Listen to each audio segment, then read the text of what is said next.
This is going to be like one of those situational awareness videos where there's going to be a bear.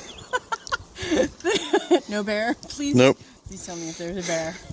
So, I'm taking this great class with the Washington Native Plant Society, and my instructor Jim has taught me an awful lot about a lot of native species, and the Doug fir is one of my new favorites. I hadn't really given it a whole lot of thought prior to this class, but I have recently.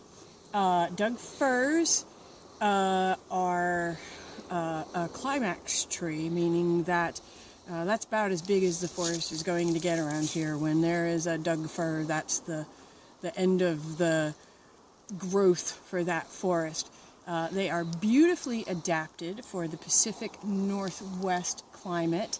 They have leaves. These are actually leaves in a sense that are multi-directional, so they capture light from every direction, which in the let's call them sun-challenged months of October to March, they still can get the light that they need so they can continue to grow that time of year. They are fire resistant, and there is a story about them, and if you can show these little guys, I believe they are called bract, B-R-A-C-T.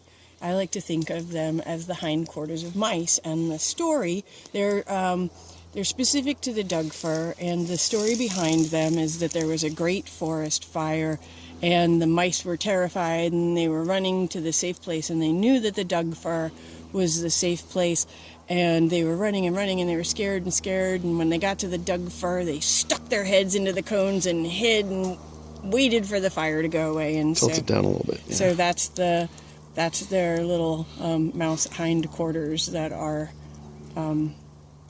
specific to the Doug fir. Yeah, I like little stories like that. So it's one of my new favorite trees. It's strong, beautiful, big, and sadly it's also a great source of income for a lot of people.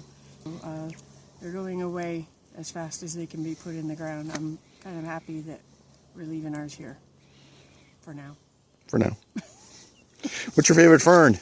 My favorite fern is a lady fern, and I don't see one right here, but my reason that it's my favorite fern is because it is described as a fern that, you see, this one is just kind of the same size width most of the way up. The leaves are about as wide until you get to the top, and then you get up into the fiddlehead.